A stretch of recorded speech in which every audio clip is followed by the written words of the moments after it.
We'll start in next 2 minutes.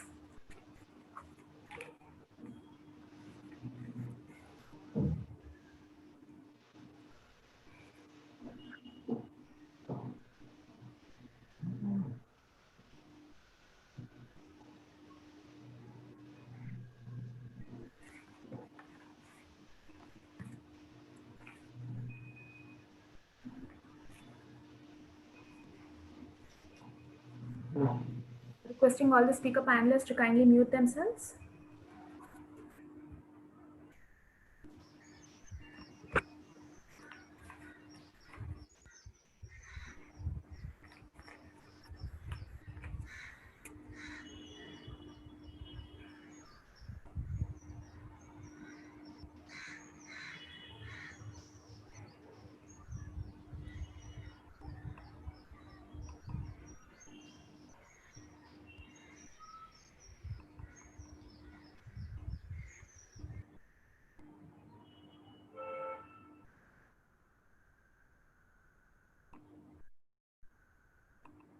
I can see attendees joining us.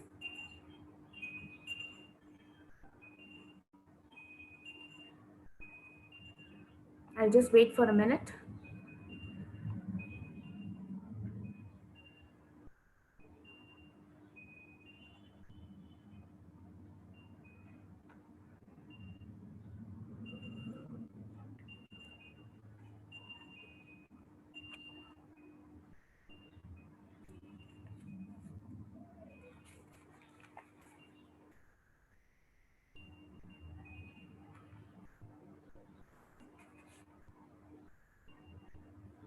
Good morning. After the previous successful 9 editions with physical events with India Utility Solar Week, Solar Quarter, Asia's largest clean tech media firm, is pleased to welcome everyone virtually to the 10th edition of India Utility Solar Week. Virtual event today will provide a 360-degree outlook on the large-scale solar in Indian market and opportunities ahead. We are pleased to bring this into 3 parts of webinar series scheduled every Thursday. As you all had attended last week, the first series of India Utility Solar Week, which was focused on CEOs and government talk, optimizing large-scale solar in India, which was scheduled on 6th of August. Today, we would be focusing on CTOs and tech picks and trends, innovation, IoT, and defining next decade of tech outlook. Don't forget to book your virtual seats for the 3rd series of India Utility Solar Week, focused on grid-tied solar plus storage, which is to be scheduled on 20th of August.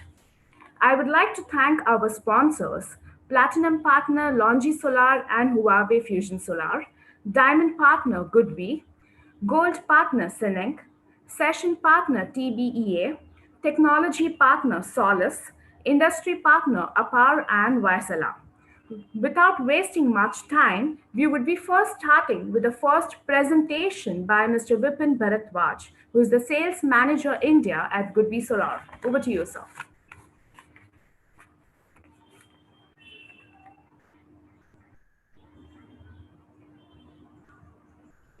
Thank you, Sangeeta. So good morning, everybody. This is Vipin Bharadwaj. So I would like to take you through the presentation. Hope all of you can see my screen now. Sir, not yet.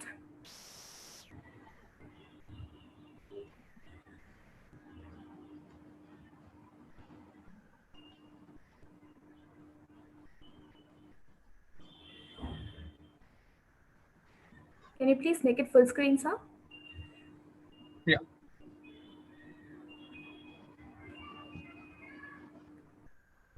Thank you. Yeah, so let's start. So first of all, I will give my introduction. Myself, Vipin Bharadwaj. I take in sales for Goodby in India market. And so would like to take you a few minutes of yours.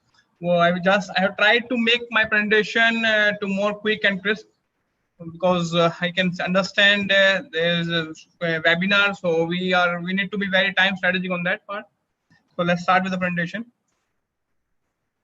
So about the company profile, Would we have started in 2010 with three? Now we are having three R&D center with us, in which we are having 20% of R&D staff, that is 200 numbers with us, and we are having 130 patent with us, and we are also having two plants in Suzhou and Guangdong. Then comprehensive product portfolio we are having, local service we are having. So moving further to that. So this is about global presence. If you'll see, Goodwe is having their portfolio and footprints in UK, Germany, Holland, Italy, Turkey, India, Korea, China, and many of the countries are having subsidiaries of Goodwe as well. And in terms of global ranking, we are enjoying at number 4 in three-phase inverters. And by Wood Mackenzie, we are having top 7 rank. Then in Bloomberg, we are rated as top 7. In terms of market share, we are leading in like very reputed markets, China, Australia, Sri Lanka, India. So we are having top leading ranking there. And now coming to the energy storage. So we are very happy to share that we are number 1 as per Wood Mackenzie last year. We are with the 15% market share. Then these are a few of global awards which our inverter is able to get, like Red Dot Design majorly for our DSS series. And Goodwe is the only company who is having 5 years consecutive TUV top brand inverters. Then coming to the portfolio. So portfolio is something a Goodwill strength that is starting from 0.07 kilowatt and goes up to 120 kilowatt for now. And very soon you will be seeing a big and the bigger one, that is 250 kilowatt inverter will be in our portfolio. And not even with that, in hybrid, we are having some good footprints there. We are having something to offer you at the best quality. So that is the range is starting from 3 kilowatt, goes up to 50 kilowatt. So here, since we are having a major the persons who from the utility scale market and the even attendees of this event would be interested to know about the utility as well as the C&I market. So I just tried to make my PPT concern to the C&I product mainly. So there's 3 products you are seeing on my screen, that is 50 kilowatt, 60 kilowatt, 80 kilowatt comes under a series of MT. That is really a superb selling product for India market. We almost achieved 200 plus megawatt installation only with this series in India.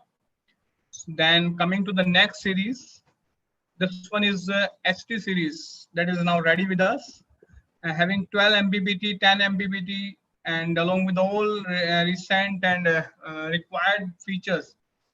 So that is available with us now. So now coming to that, the utility product, the product which we are going to have is 250 kilowatt, that is 12 Mbpt, 24 inputs. That product will be serving as a product for utility scale market in 1500 volt and 800 volt DC. So some of key features which I'm going to just want to take your eyes on that. So with having ST series, yes, we are having intention to cater the market of utility scale to supply, because right now the players who are having a good interest in the utility scale are really looking for a good product as well as competitiveness in the inverter market. So since adding to that part, we are having some good commitments, so that we have launching our 250 kilowatt very soon. That with this multi MPPT inverter, we are able to optimize the array performance by reducing the generation losses by hotspot or different tilt, dirt, shading, mismatch. So that can be just obsoleted by this multi MPPT inverter. And you can see just a brief about the inverter itself. The rooftop and utility inverter ranging from 50 kilowatt till 120 kilowatt or 80 kilowatt, you can say. 50% DC oversizing can be done with our inverter. 15% AC output overloading can be done. That is really a pointing out a feature for our inverter. String level current monitoring, yes, that is a demand. Like things are going very digitally in the moment. because now people don't want only an inverter, that they need a smart inverter. So smartness comes with the monitoring and the ease of access. So that's something we are ahead in that. String level current monitoring we are able to give you. Lifetime free access to SAMS portal. SAMS portal is something monitoring portal, and even some enhanced feature are included there. So I will be discussing in later slides. Powerline carrier communication we are offering with our MT series and HT series, and full load operation. So that is something really a good point with our inverter. And there is no directing till 50 degree. And even you can just, when you will be optimizing the system, still it can work without directing at 50 degree. For HT inverter, yes, that will be, we are having very good expectation, and we are getting even more and more interest from the market about this product, 100 and 120 kilowatt. That will be in 415 volt. And after that, the new product will be 250 kilowatt in 1500 volt DC. That will be serving utility market.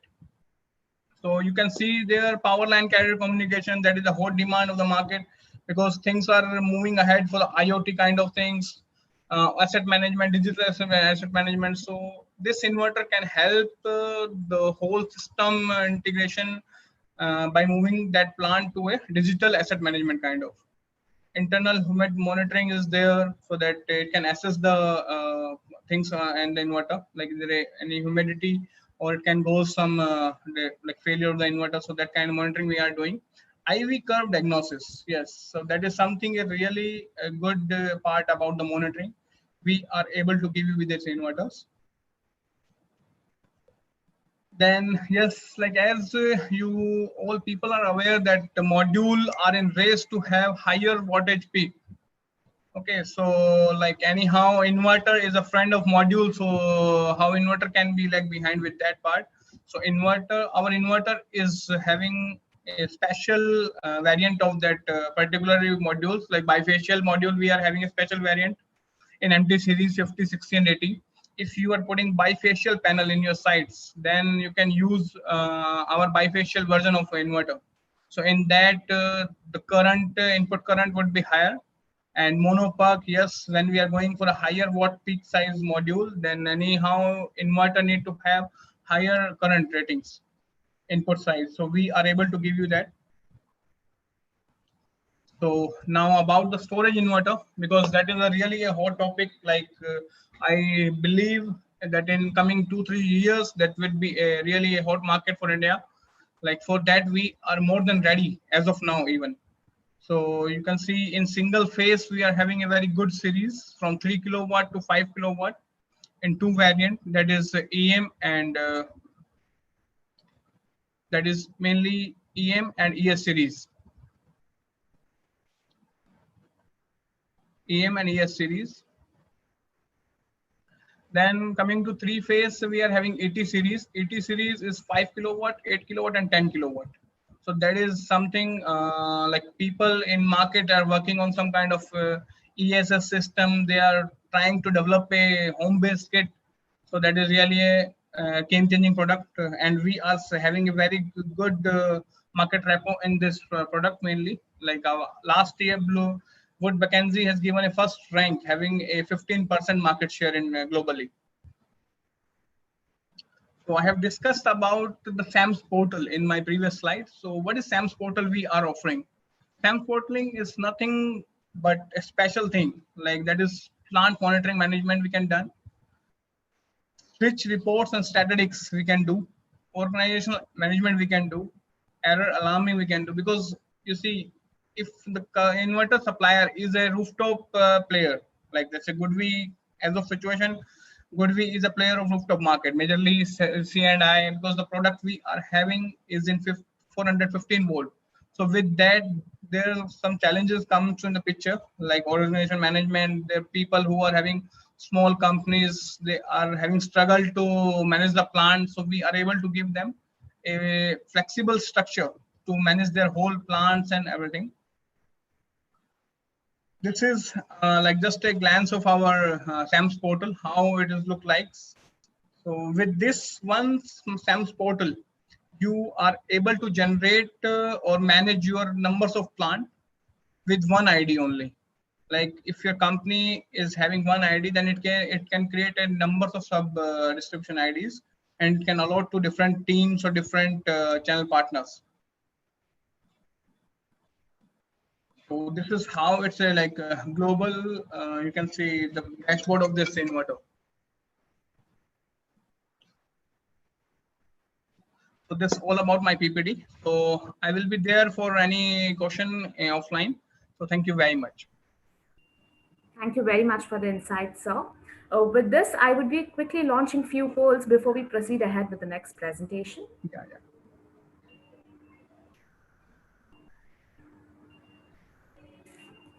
Which part of the solar industry do you work within?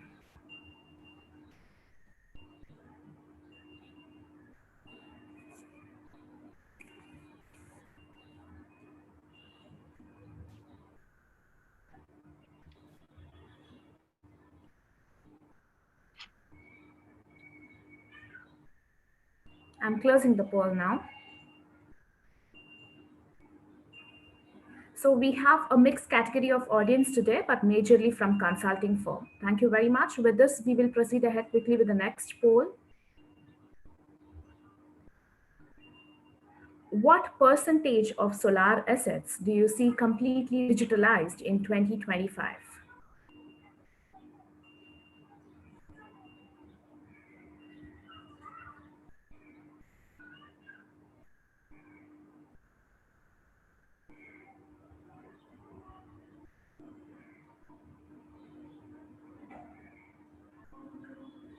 I'm closing the poll now. So here's a tie between 10 to 30% and 30 to 70%. Thank you very much, all the attendees. With this, we will proceed ahead with the next presentation by Mr. Arun Chaudhary, who's the sales head India at Cinec. Over to you, sir. Morning, everyone.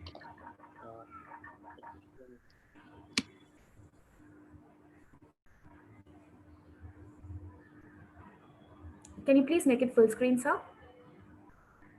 Yes, I can still see the polling results. Okay. Perfect. So you'll have to be a little more louder.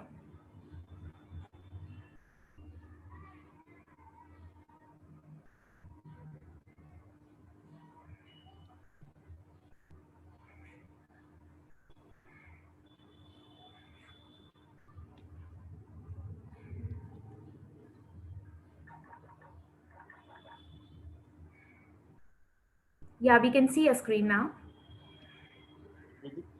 Visible? Yes, it's visible now, but we aren't able to see you, sir. Oh.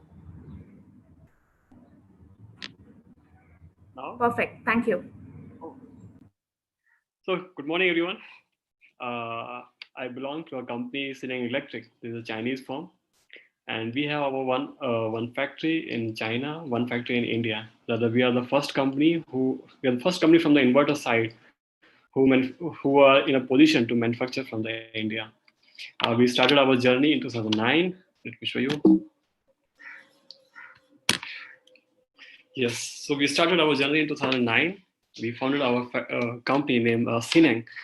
In 2014, we acquired the PV business of immersion, and from there we got more strength in terms of technology, in terms of R&D domain, and we started manufacturing very, very classy products. We have developed string inverters, we have developed central distributed inverters, we have developed central utility scale central inverters.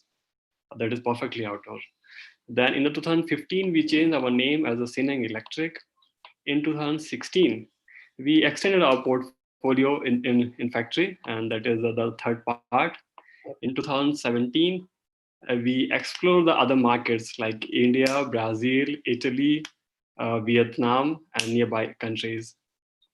In 2018, we founded our factory that is perfectly in operation since August 2018.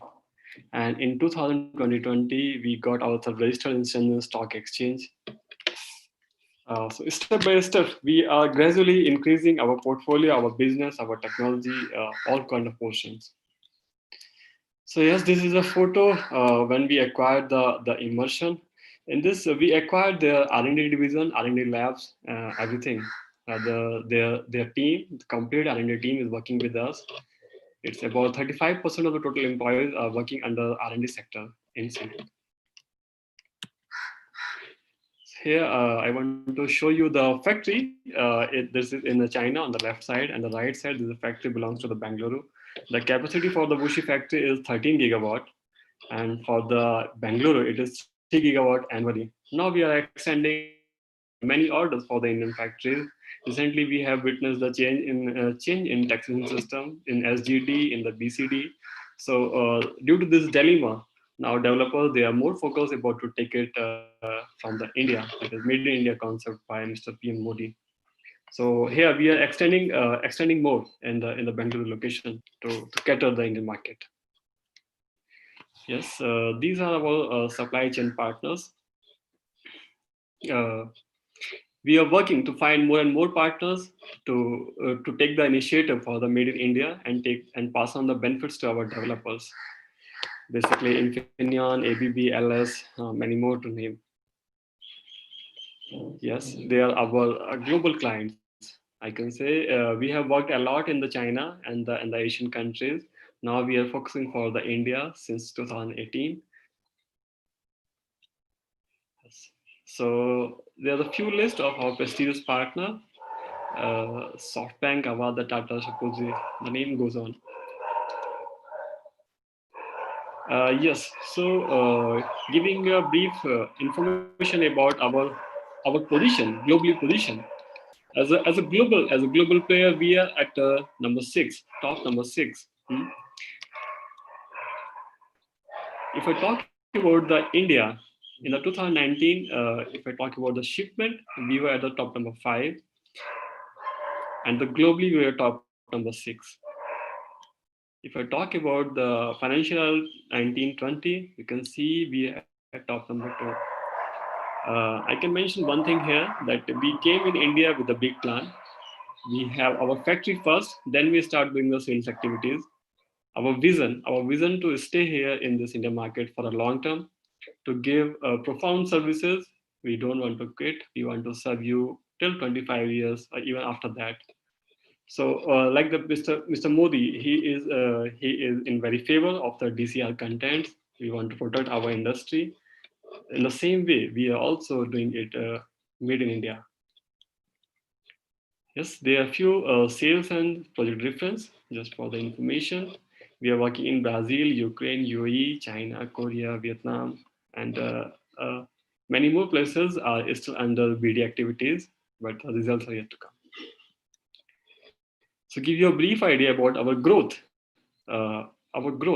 See, the 3 gigawatt production base at Bangalore location, very prime location that is. Now the installation, if I talk about, since 2018, we got our first order. After that, we have installed more than 1 gigawatt.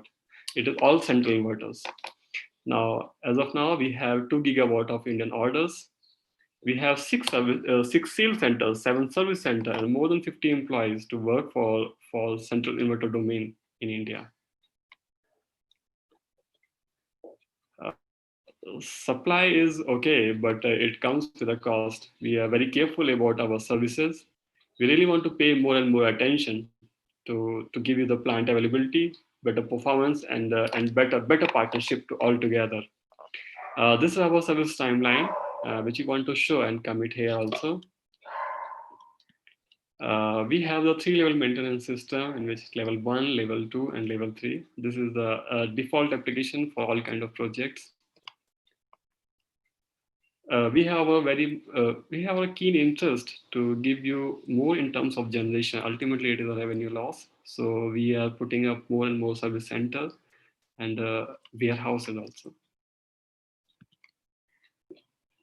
So this is our first project, which got installed at Bijapur location. It was for Tata. This was outdoor, the old technology, outdoor container solution, 1500 volt. Now, this is another product. You can see this product. This is a 3.125 megawatt. This is a perfectly outdoor solution. You will never see such kind of inverter from in any other market. This is a completely outdoor, what is called Oh, not in a container solution. So yes, we have sold a lot this inverter. This inverter is having the IP65 rating for the electronics and key component part, having the two kind of cooling systems. One is for the air force cooling, another is called the very different. Uh, the second cooling, which is basically for the electronics part, it gives you IP65 because the components they're not being contacted by any kind of dust or by any kind of outside air. So yes, another location. Just to show you here few projects. It is Amaraja, the same inverter. In this kind, we have two kind of solution: 2.5 megawatt and 3.125 megawatt. In this 3.125, we have two solutions. One is HA solution, and another is HB solution. If you see the Indian condition where the temperature is very high, then HB is a solution which commits to give you more generation. HA is for the normal location, the normal temperature. This inverter is designed to serve you in the hottest area, in the desert, in the dusty area, in the coastal line areas, such kind of. That's why this is very robust, I can say. The technology is very latest. We are using this technology since 2019 and is becoming #1 globally. Few more. This is Aditya Birla. Yes, this is big in China, Vietnam, for the Vietnam project. Some more. You can use this product in the coastal line, in the saline area also. It is designed for a very harsh environment. I don't want to give you more information on this inverter because the time window is very small. But all I can say, this is completely certified. It has all kind of latest certificate approved by the CA guidelines, CAIG, all kind of approval which is required for the Indian market. This is doing really great. So if you have any query, you can message me or you can email me likewise. Thank you. Thank you very much for the insight, sir. With this, I would be launching few more polls before we go ahead with the panel discussion.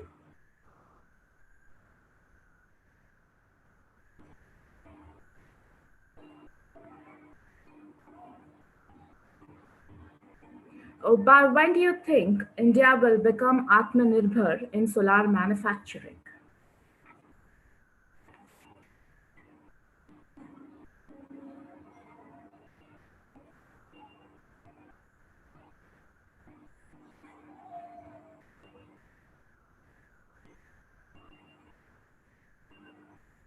I'm closing the poll now.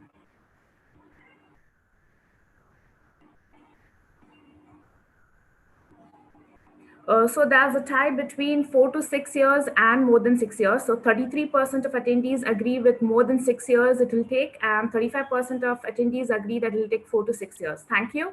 I'll be quickly launching the next poll.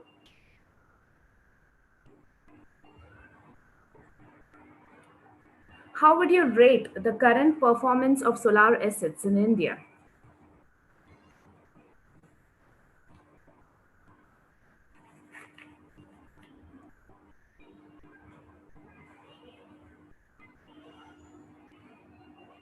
I'm closing the poll now. So 66% of attendees agrees that it meets standards. Thank you. Last poll.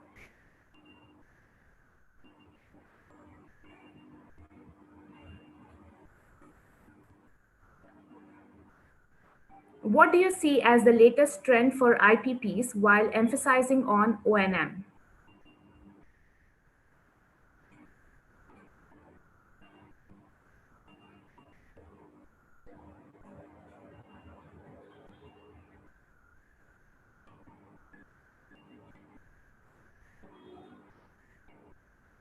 I'm closing the poll now.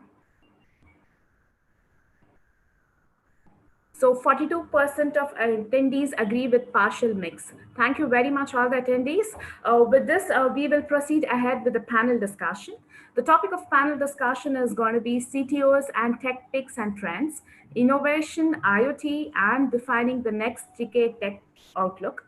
The subtopics that we will be covering today is going to be building an effective domestic supply chain, that is manufacturer's perspective, how large-scale solar plants will look in 2025, solar asset optimization, tech talks for large-scale solar, and most trending OEM and software technology, innovation and inverter technology.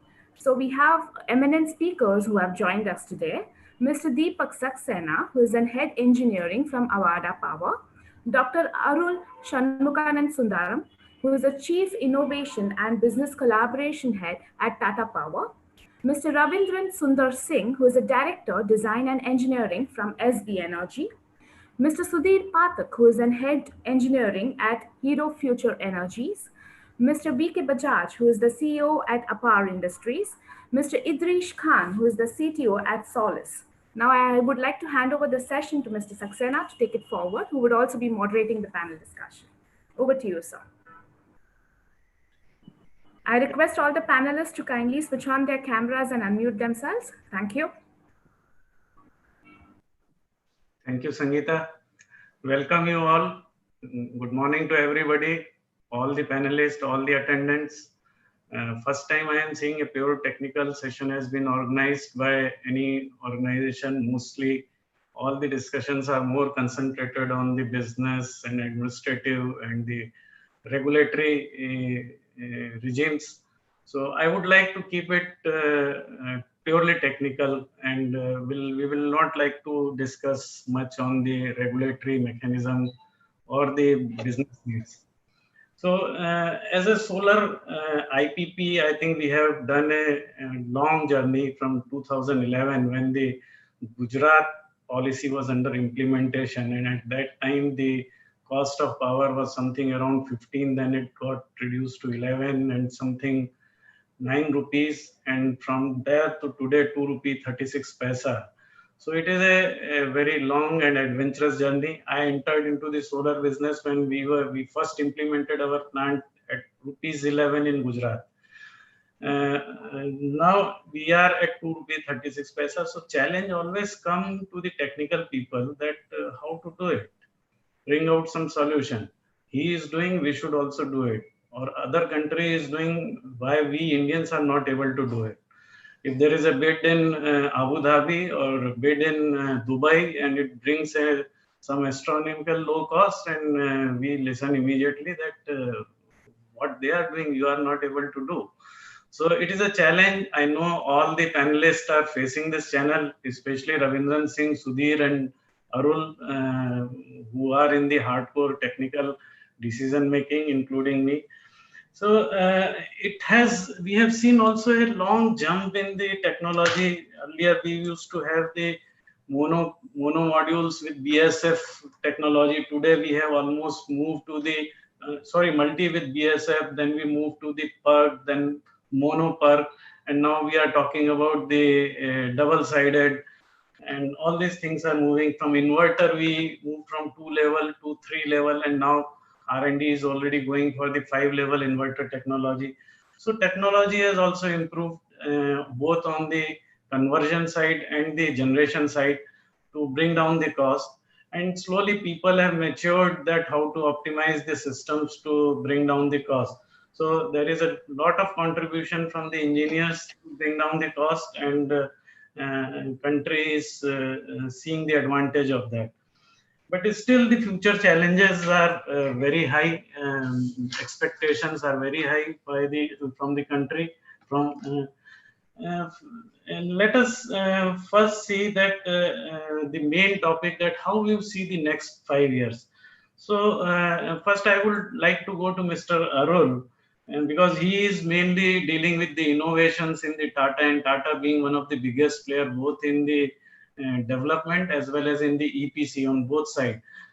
How you see by next 5 years the technology will change and we will be able to bring the cost down further, and we will be able to accommodate the new regulatory requirements which government is putting on us, how to take that convert into the technology. Thank you, Deepak. What I see is, at least immediately what I see is, you also see the transition to mono PERC from multi, which is already happening. I I see bifacials becoming the norm. Of course, the bifacials have some challenges in the northern part of India because of latitude and so on. So I think maybe you'll see a bifacial tracker in the southern part of India and maybe a plain fixed bifacials in the northern part, some mechanisms for improvement. I think storage has to become a critical part because if you look in the long term, I think electrification has to happen in a lot of process industries as well. The electricity demand is going to significantly increase. Coal-based power plants are going to phase out. From this perspective, I believe 24/7 renewable power has to happen. Certainly, the hybrid of wind and solar addresses that to a certain degree, but not enough. So I will see an increasing trend of storage being an integral part of every bid, so that you have a 10-15% storage that is integrated into it. I see the plants being fully automated from asset owner standpoint. I see a lot of IoT. While we have gone from a cost perspective away from monitoring, but I see monitoring coming back from the perspective of generation gains and asset ownership. So I see monitoring being integrated into heavy analytics and the plants being maintained with the less amount of labor. I think that's going to be a trend. The other area you mentioned, this whole control from the grid of being able to modulate the power. I think that's still at a fairly infant stage. If you see the algorithms that we have today, we are losing power. We are not fully optimized.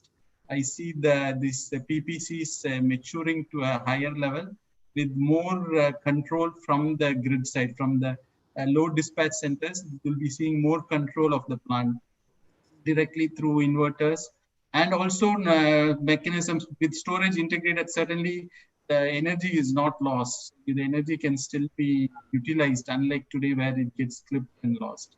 So I see a fair amount of automation and IoT integration. I see the technologies. Of course, 5 years down the line, we don't know. I think while bifacial will survive the next 3 to 5 years, I'm still not sure is FJT being the standard, or you're going to have a tandem module with the monocrystalline silicon and perovskite. Because certainly perovskites have not passed the stability test, but 5 years down the line, I believe they will. And in that case, you have an interesting question. Do I have to mount the module at 20 degrees? Can I do it differently to optimize space? I think that also, and the efficiencies go up because you're going to be able to absorb in a wider band gap. So there's certainly a lot of new things that would emerge, I believe, 5 years down the line on the cell and module technology also. Thank you, Mr. Arun. So what I can take lot is there in the module technology. Sudhir, you are dealing with modules too much nowadays.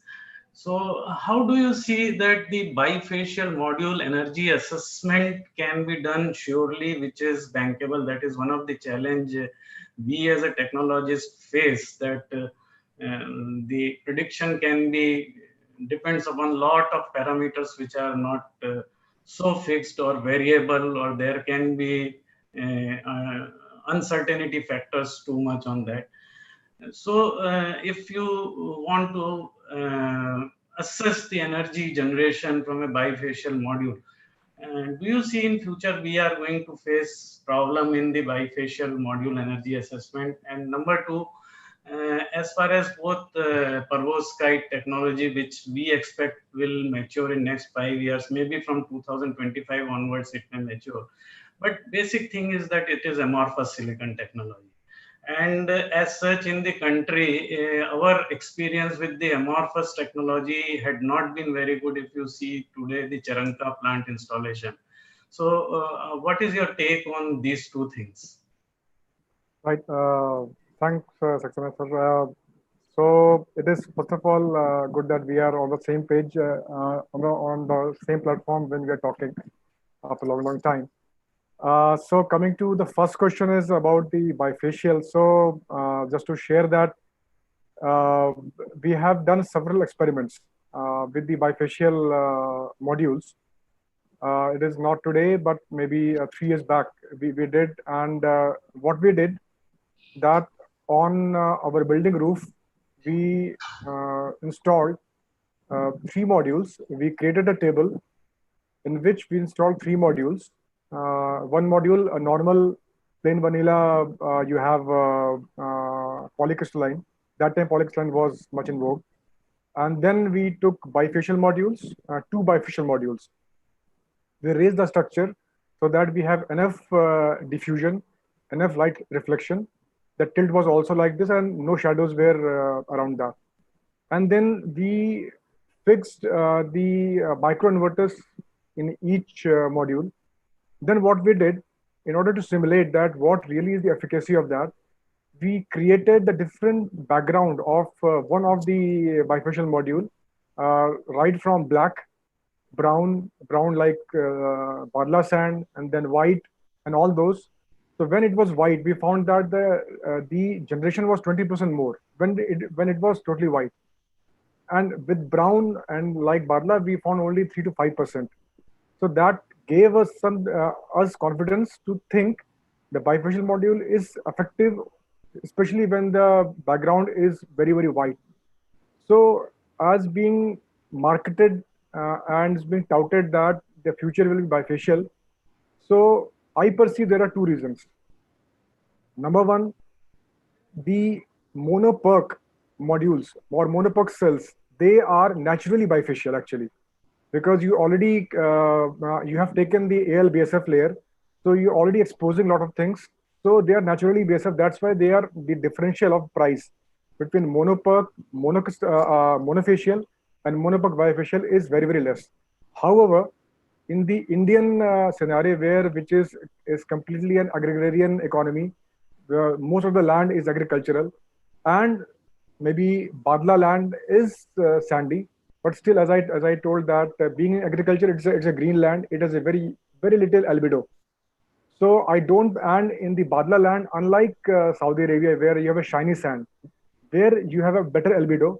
So as far as India is concerned, I perceive that once the mono-PERC, monofacial and mono-PERC bifacial, their price will come at parity. You will see more of installation of bifacial into the rooftop. And then gradually we will see that maybe it's one block of the complete plant, 2 blocks of complete plant will be done as a pilot for bifacial with the background, with the white pebbles and all those things. Because you need to raise the height of the structure, which in any case is going to increase the cost. And once that increases the cost, your foundation will also increase and you have to maintain your background.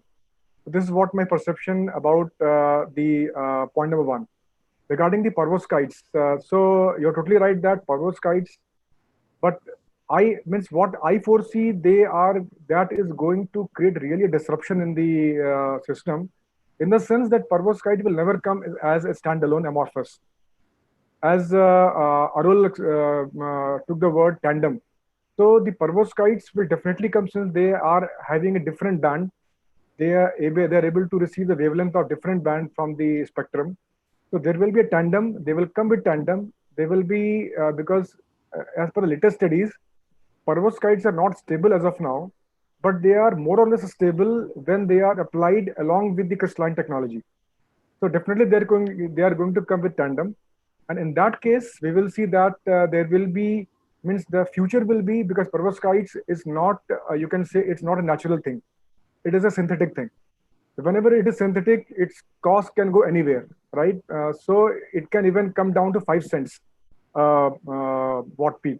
So once that comes, then really it will be a real disruption where the power will be sold as only a kind of a byproduct. Like it will be sold, okay, I can give you power of your choice if you buy this. So it will be something like that. So in my opinion, it is in next 6 to 7 years, it will be a real disruption when we have the perovskites in picture with tandem technology. Okay, thank you, Sudhir. That was a great insight to us. Ravindran, you are also working a lot on the modules nowadays. Sudhir has one point of view on both bifacial perovskites. And there is another technology which is coming up is the HAT. And we as a user are waiting which will overtake in next 5 years after 2025 or 2025. HJT will come, or the perovskites will come in, but parallelly HJT is also not a crystalline technology. It has also an amorphous element in that. So one thing is that that how you see that the HJT will come in future and will do the disruption, whether it will perovskites are going to win or HJT is going to win. What is your take on that? Thanks, Deepak. At a very, stepping back one level, really we should be technology agnostic, in the sense that if somebody is giving me high efficiency at a lower cost and higher ratings, basically, even recently we heard of 600 watt peak and somebody mentioned 800 watt peak, right? When that happens, as a user, our focus is more upon ensuring that first is the performance, whether it is going to meet what is touted there. Second, whether it's going to last for this 25, 30 years. So, because every 6 months, you're going to have a transition from one technology to the other. I do believe that HJT is coming up very shortly, though before that, we will have a full flush of bifacial. Unlike what Sudhir said, I feel that bifacial would pick up quickly even on ground mount, apart from rooftop, which is the obvious use. In ground mount, of course, once it goes to ground, it's going to be a large scale thing. And albedo can be managed with various means. So HJT will come a little after that, but then immediately after that, something else will come. Maybe perovskite will come. It will become matured once it becomes stable. My point here is that we need to be agile in terms of what we ask for proof of performance from the manufacturer, and more important, proof of reliability. As you can, even individually, but now collectively, we have a huge buying power.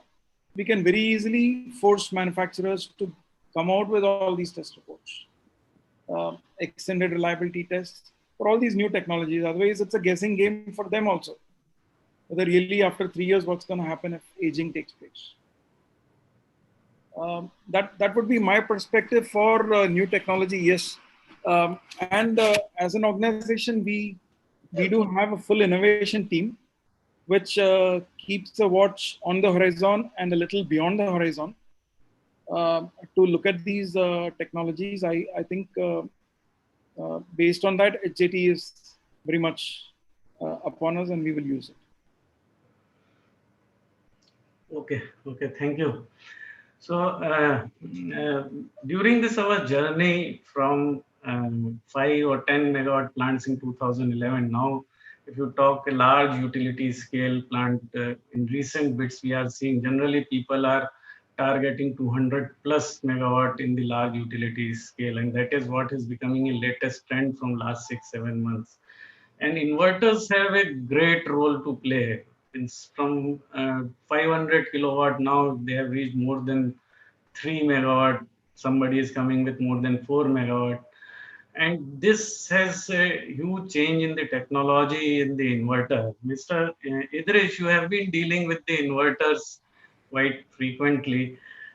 What do you see that how the inverter size increase, whether the effect of inverter on the other systems or its operation itself, increasing the size of the inverter may go up to what extent, or we may have to again break down to the smaller unit, as the Goodby was presenting a case of a smaller inverters.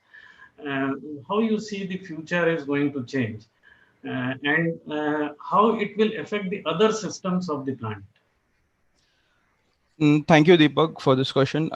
Basically, when we see our journey in India for solar, we started in 2010, and then now we are almost finished one particular decade, like 10 years of operation life we have seen in India.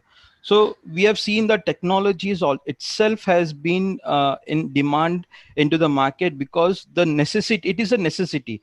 So the talking about inverter technology, when we started, it was like 100 kilowatt inverter was like a big central inverter, is like a storage, like you can see yeah, it doesn't going to be in a smaller size. It need to be installed in a bigger place and with a proper installation practice. But now when we see about talk about 100 kilowatt inverter, it just in has been squeezed into a small string inverter where the dimension would be like some half a meter by even smaller than that. But it doesn't require any specialized machine or something like that. So technology evaluation is happened because of the industrial demand, because right now the earlier with the PPA, as Deepak has already experienced in Charanka, the PPA was 11 rupees per unit, but now the PPA has been moved to some different level. So until unless you do a innovation in your technology, like in PV module or in solar inverters, you cannot able to achieve the tariff or the things what you are doing on calculation. You doesn't get that ROI.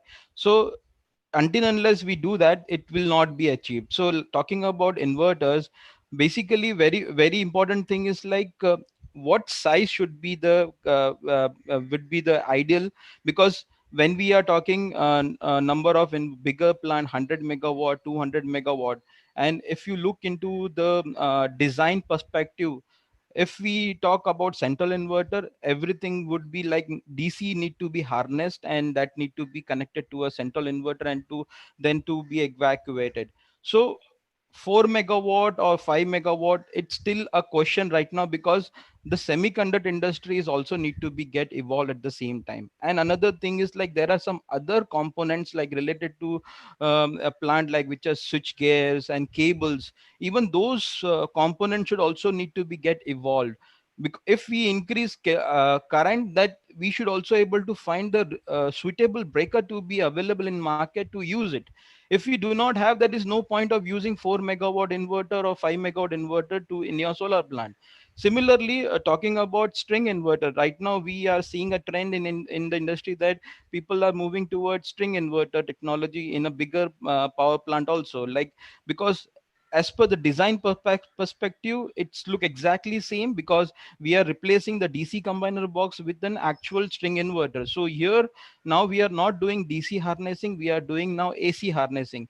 So coming to a smaller power production, like string inverter would be like Solis has recently launched our 255 kilowatt inverter, which is like output current is 180 ampere.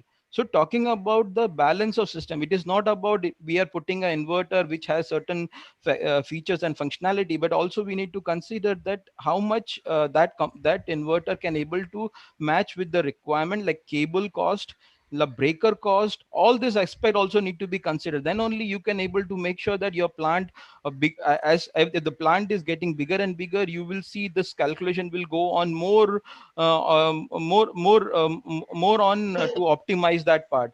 So that is the very important. Even string inverter technology, when it has been introduced in a scale, so here also I feel like there should be a certain limit would be there. Even if we are able to achieve 5 megawatt block of a single inverter, we may not be able to use it, because until unless there is a transition happening in the other industry as well, like switch gear, cables and other, then only it is possible to use. So like in string inverter, what we used to see in 10 years back was only 20 kilowatt or 50 kilowatt was the biggest capacity inverter. But now we are talking about 255 kilowatt. We have seen a transition happen from semiconductor industry, like IGBTs are available now for using that to for a small to make 255 kilowatt inverter, like 1500 volt components are being available in the market. So that's the reason this product can be will has been developed and is been now offered in the different regions. Thank you, Hitesh. It's well said that yes, we are facing problem in the auxiliary electrical systems in the, as far as the rating is concerned. And the voltage level is also concerned. We are limited to 33 kV, and there is no voltage level between 32 to 66 in the country. And if anybody want to innovate, that it requires a host of changes in the CA Exactly. regulations, standards, acceptance by the electrical safety inspectors. Similarly, as far as BOS cost is concerned, if we see apart from the switchgear and the transformers, which switchgear is a standard item which the technology has to be developed in between. There is a developed technology in other countries, but not prevailing in our country. Transformer design, I think country is quite mature enough to design any rating of the transformer, and don't see any problem. Similarly, in cable industry, I see cable industry is also quite matured as far as the design is concerned, and people are nowadays are readily innovating new type of cables, new rating of the cables, and almost cabling cost is almost, if you see HTLT cabling is 10% of the BOS cost. Uh, so we have Mr. Bajaj, who is one of the big innovator in the cabling system. And how do you see, sir, the cabling industry can support the solar industry in reducing the cost? Because you own almost 10% of the US cost as far as the plant is concerned. And people are struggling with various type of cables, and we have those who have not been careful have seen that there is a huge amount of the smallest of the cables which is causing a huge damage, because this is something which is unusual, that huge amount of cabling is above ground, and people have not seen, or the times have not seen the above ground cabling working for 20 years, 25 years, and maybe future may do certain damages in the cabling. Thank you very much, Deepakji. Is a very well said point. Earlier, as you said, that you had a tariff of 15 rupees per watt or something, and now it is you are competing at 2.36 rupees per watt per kilowatt.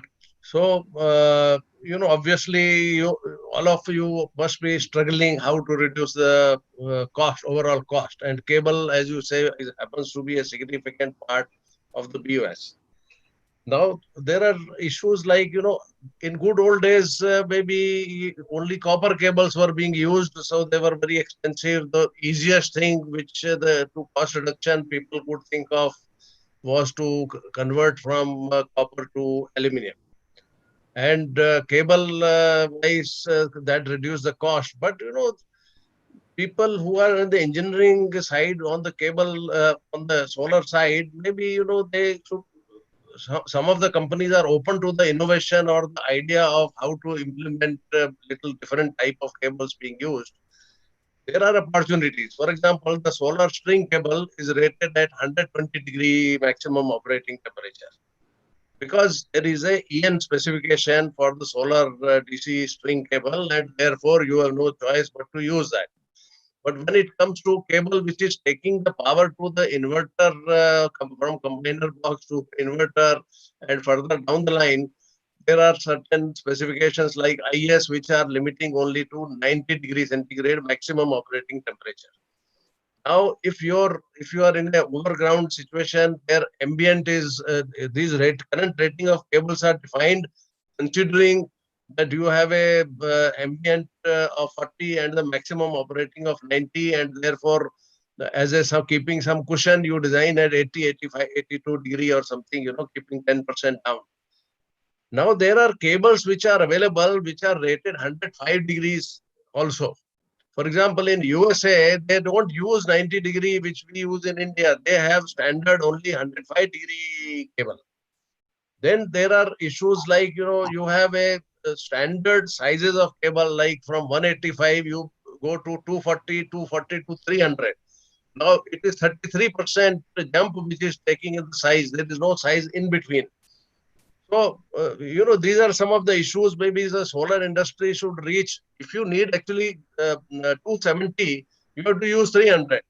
Or if you need 225, you need 240, you have to use 240. Like that, maybe solar industry can reach the BIS or ISI specification body, that you introduce some cable size in between. After 300, the next size is 400. Why not 350?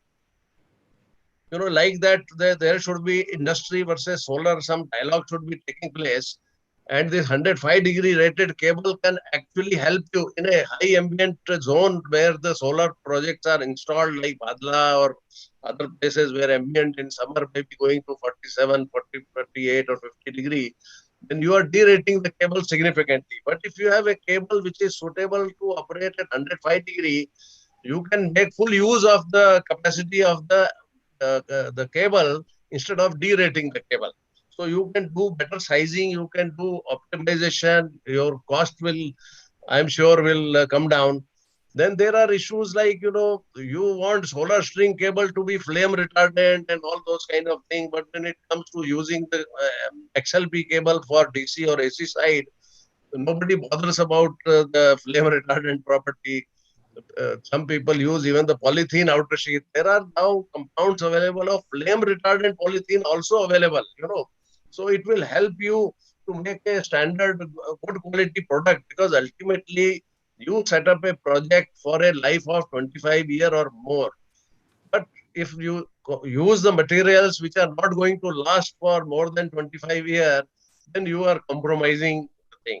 So I think these are some of the highlights. There are possibilities. There are products available. There are, but the industry, solar industry and cable industry, I'm sure put together, sit across and they can find a way forward. That I'm sure the technology exists. Optimization can be done. So I think there's the need for a little better dialogue. Thank you. Thank you, Mr. Bajaj. Definitely, industry would like to use the innovation from the cable industry. It had been using, and I think future people will be approaching various cable industry to do the innovation. I have one more point that if you see the BOS cost, almost 50% goes to the civil. And if you see the civil side, the expenses are directly related to the size of the module. You increase the size of the module, the structure cost, foundation cost, everything proportionately reduces. Mr. Arul, how you see the new range of the modules coming, 600 watt peak, 500 watt peak? Yesterday, somebody had released a press release of 800 watt peak module. And when you see these modules, there is a cell size which is 210 mm, more than 210 mm, new type of soldering technique, new type of busing technique. And all those things are not very established, but suddenly from last 6 months, there is a buzz of innovation which has come in the market. So how you see that, because civil cost will definitely reduce by using this. How you see the this module size increase is going to be stable in the future? And is there anything innovation on the civil side which your group is considering to reduce the cost? I think on the consistency right now, as you said, rightly pointed out, I think there's a lot of wafer sizes that have started coming in the market. You have 166, 182, and 210, and both 182 millimeter and 210 millimeter are giving you the 530, 540 module. So of course, it's quite unnatural, because in the past, at least the wafer sizes were standard and there was a fair amount of standard. But with these changes, your voltage levels change, current levels change, number of modules in a string change, your mounting pattern changes, and the size changes quite widely. So certainly whether they will consolidate to a 210 is something yet to be seen. But since Longi having a significant percentage of the wafer capacity is at 182, I'm not sure whether it will consolidate. It may still go on 2 tracks, because Longi has the ability to do the backward integration. So in terms of your other question, see, efficiency matters. It's not the wattage of the module. For example, 800 watt peak module, I don't believe the cell efficiency has changed. It's just the size of the module has changed. So the efficiency of the modules, yes, will impact your civil costs. We have tried a bunch of, the cost becomes a factor. There are more efficient techniques. Obviously, you can do ramming, you can do screw foundations. These are more efficient, faster to execute. But generally, they are more expensive in India than the traditional pile foundations. And I think that's one of the reasons for the increase time. But I think as we go for larger projects and time of execution also becomes critical, I see maybe ramming and screw techniques will become more prevalent. Of course, it's very soil dependent. Of course, the other option is east-west configuration. I know this has been in Germany. Belectric did a project long time ago in Germany with the east-west configuration with a 50% land. And your bin loads are also much less in that configuration. And they had a little stick, I think, in between to raise the modules. And I said there is a compromise on the generation when you go to east-west, but the land is, of course, significantly reduced.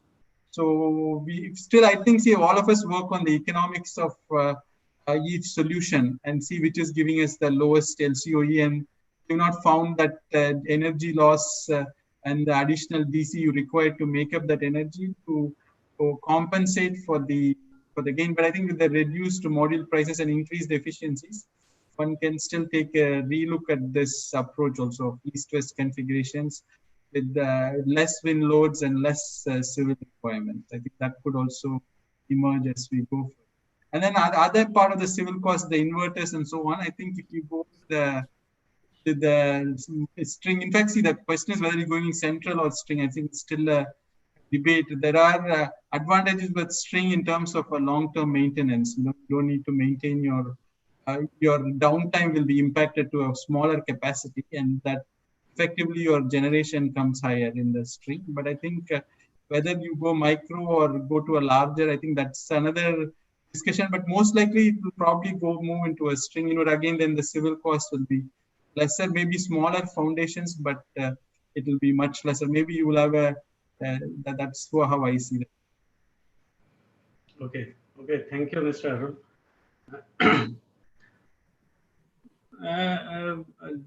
Ravindran was talking about the storage. Sudhir, what has been discussed nowadays that to have a better asset utilization? And there had been bits on the hybrid side where the energy counting from the wind and energy counting of this solar was differentiated, and only the evacuation system was allowed to have a common. But with the new round of the bids, which like RTC or the peak time, which does not put any restriction on anything, means you do whatever you want to do. So this opens a new gate for thinking. You can have your own integration, any type of integration. And that is where I think there should be a new thinking in the asset utilization, because these assets, we know that the 25% or 30% is the maximum asset utilization we have from our installation. So how do you think future we will move to have a better fixed asset utilization in solar plant? Because that will be the key for the future. Yeah, so what I understand, if we tightly see the background, like when we started solar some 8 years back, so there was no contribution, you can say, of us into the grid. So neither regulator was bothered about that, or nor we were so much. There was very good IRR which we used to achieve. But gradually, what started happening as the penetration of renewable increased, so gradually we started disturbing our natural grid. And now with as per the foresight that we have to be 40% penetrating into the grid. So that means we are, or when I say we means renewable sector, we will be the major contributor in pumping the power to the system. So that will definitely going to disturb our grid. So now it is a natural outcome that now whatever plain vanilla system we have of only solar, only wind, or even solar and wind, that is not going to sustain for long. Even in all upcoming bids, either it will be RTC or peak power or blending with thermal, it is going to be in vogue. So what I perceive as you are saying solar asset management. So this is what I want to say that जो एक बोलते हैं कि आवश्यकता ही आविष्कार की जननी है. So या फिर necessity is the mother of all inventions.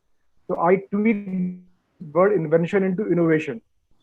whereas invention is the subset of innovation. So why at all we are going with these kind of thoughts? Because the time is demanding it. Our IRRs are depleting. Number one. Number two, our grid is also bleeding because of such uncertain. So that's why all these things have come. Now, the important thing is how to have this asset management. This asset management is telling us that, boss, our consumer who are we only, हमको घर में बिजली चाहिए, that it should come at below rupees 3. So that means that we have to be competitive by adding storage, by adding solar or wind storage, or even hydrogen compression. So that means our plants are scaling up like anything. Our LCOE has to remain below. That means how much we can extract from our asset. So now in early days when we had only 5 megawatt plant, so our asset was very small. So only if you send 2-3 people, they will go and measure everything and they will tell you my plant is down and what. Now everybody is saying plus 250 megawatts, 500 megawatts. Huge data. We have 5 GB data per second, or which is being generated from there. So now the world, the innovation, जो हमारी, like whatever say आवश्यकता, so it's a need to have extract maximum from this. So that's why the data analytics, the digitalization of the process, even that with storage. Now what is going to happen in RTC? We will oversize our solar, we will oversize our wind. Right now, we will not put any storage into it because we know storage is $350 per kilowatt hour. So once we are oversizing, we are spending more. Still, we are giving a target of 2.96 rupees. That means we need to extract each and every penny out of it.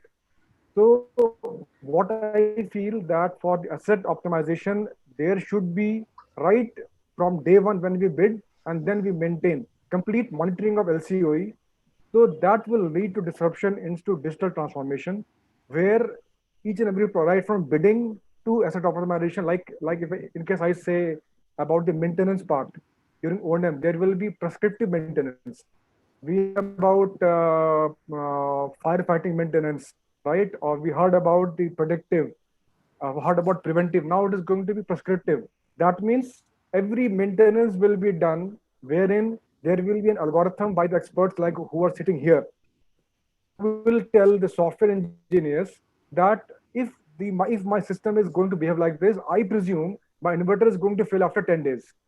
Then what will happen? The software engineers, or the AI or ML experts, they will create a coding of algorithms which will alarm automatically to a person sitting in US who is supplying inverter to China or even Delhi, that this inverter is going to fail in next 10 days. Please replace or please do something.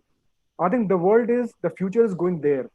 This is what I feel, that the solar asset optimization will happen once we fully digitalize, not digitalize the system, and then we will move ahead, keeping our costs at the lower levels. This is what my thinking is.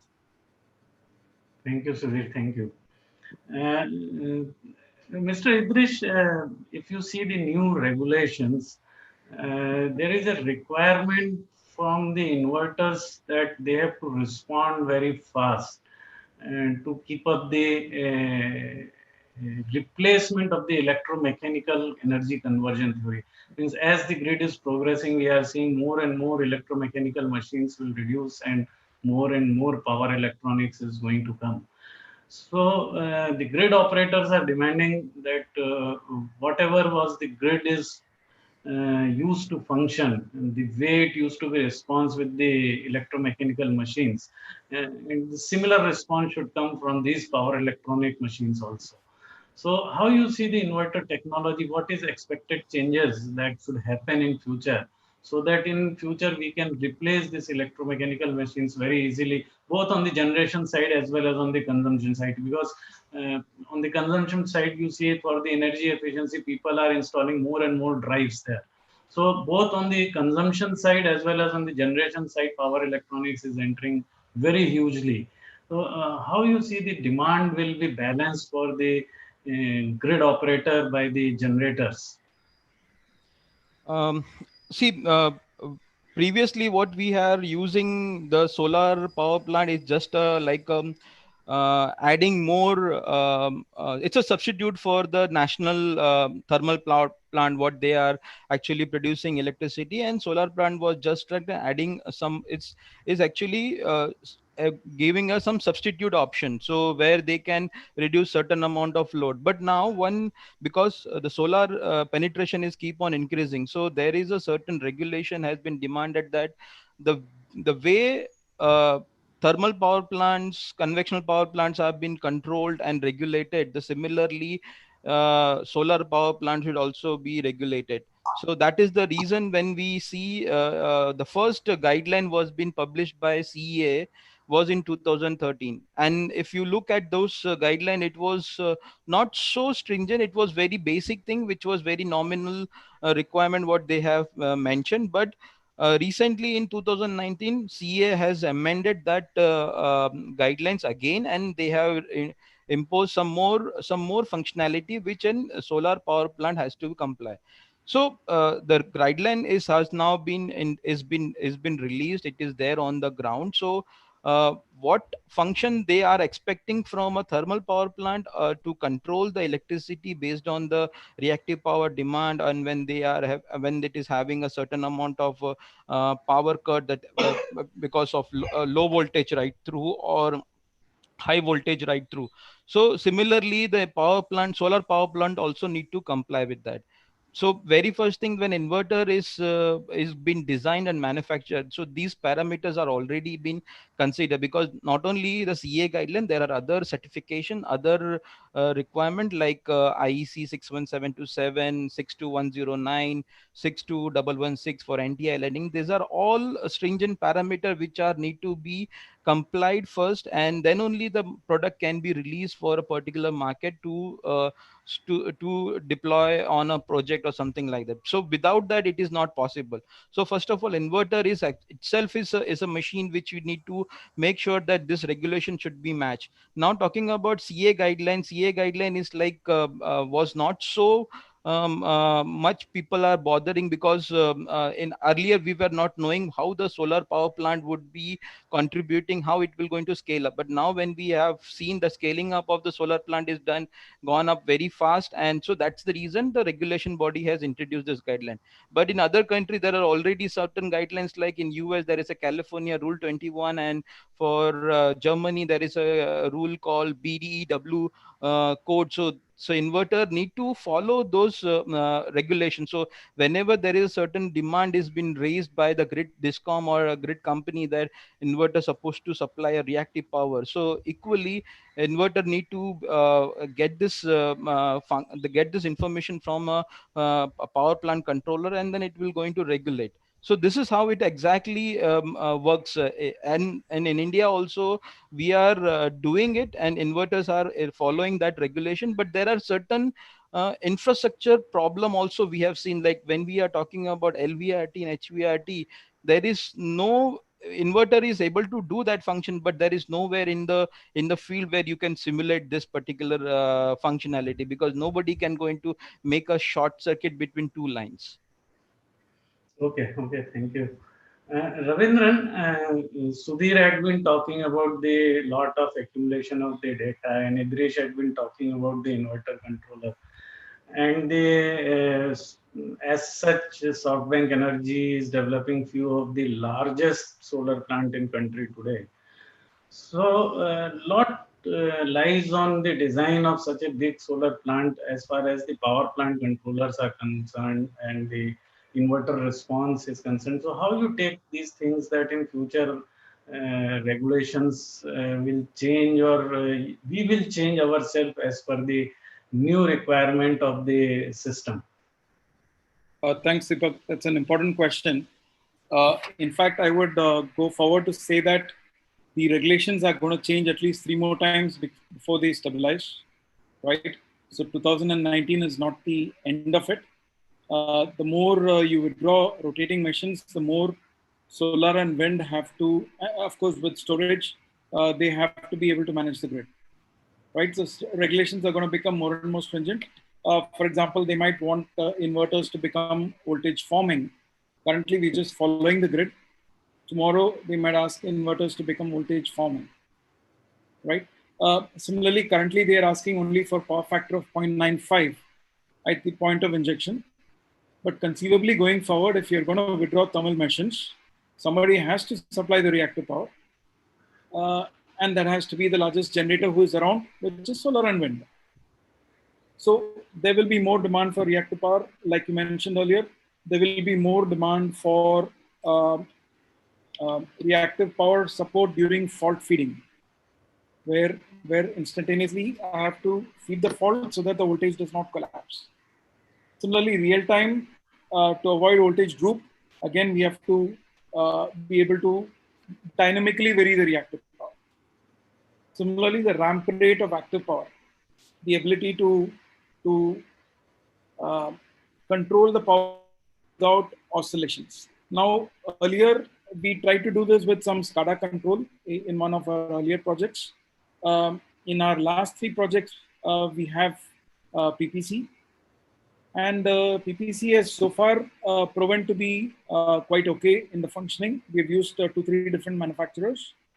And also at the same time, we are giving a model of the PPC and the power plant to the corresponding NRLDC or SRLDC. And then they are doing an overall response of the system, say a step response, response to a fault. And they are checking to see whether this PPC controller is able to meet the control limits of the project, of the grid. Sorry. But I still feel that there is a long way to go. PPC is in a very infantile stage, even at the world level, because really previously it was only controlling a few megawatts of power. Now suddenly we are thrusting hundreds or thousands of megawatts of power in the hand of this software engineer. I sincerely believe that, previously for thermal machines, I have done hands-on testing of AVR, for example, the step response 500 megawatt machine. We've actually given a push and then seen whether it is able to control its oscillations and come back to a steady state. So this kind of very rigorous testing of the PPC, I would say even certification of the PPC standards to come out for it, very essential. Okay. Similarly, for the inverters, their behavior under these new regulations will very much have to come up. But as Mr. Idris pointed out, there is no facility in India to facilitate this in terms of testing, certifying. We are very far behind in that, so we quickly need to ramp up those support services. But just to sum it up, yes, regulations will change a lot. I'm looking forward to the day when we are at the table as very large and responsible members of the grid. At this moment, we are just like, hit and run. But we have to now hold up or pull our weight. So I'm looking forward to that day. Okay. Okay, thank you, Ravindran. So this is going to be a next decade challenge, that how to regulate the solar plants, how to meet the fault requirements of the grid, how to control the plant which is having hundreds of inverters operating in parallel. And next 5 years or 10 years, the technologies are going to work on this aspect of the grid. So we are almost reaching at the end of the seminar. I have just last word to say, and before I hand over to first view. There are 2-3 things I have observed happening very silently in the grid. One is that the 5-minute ABT which is coming, which has already on trial stage, it has started implementing. Point number 2, from 2nd June onward, if you see, there is an open exchange of the power, or IEX has started the open trade of the power. And third thing, which I had mentioned sometime back also, the new bids are coming without any restrictions on the type of generator you are installing.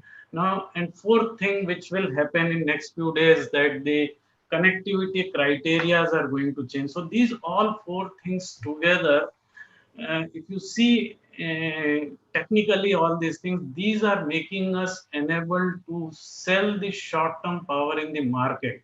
And these will be a new dynamics which will be coming, and we will observe this. It has silently come in next 5-6 years as these things mature, and new dynamics in the market will come, which will be driven technologically, and then we will be handing over that technological changes to the commercial group to operate the plant in more commercial viable way. So I see this as a next change which will happen maybe in next 5 years or next 10 years. So that is all from my side. If there are questions, then first view, Sangeeta can coordinate further on this. Thank you very much to all panelists. Thanks. Thank you. Thank you. On behalf of First View Media Ventures Private Limited, I would like to thank all the key panelists for such enlightening discussions. I would like to thank all the attendees also for joining us today. It was a great learning experience for all of us, and we continue the learning sessions in coming webinars. Requesting everyone to kindly block your virtual seats for the third session of India Utility Solar Week, which is to be scheduled on 20th of August. Which is going to be focused on grid-tied solar plus storage. With this, the link is available on your chat screen. You can register right away. With this positive note, we would like to end the webinar for today. Thank you very much. Thank you very much. Thank you. Thank you very much. Very much, everyone.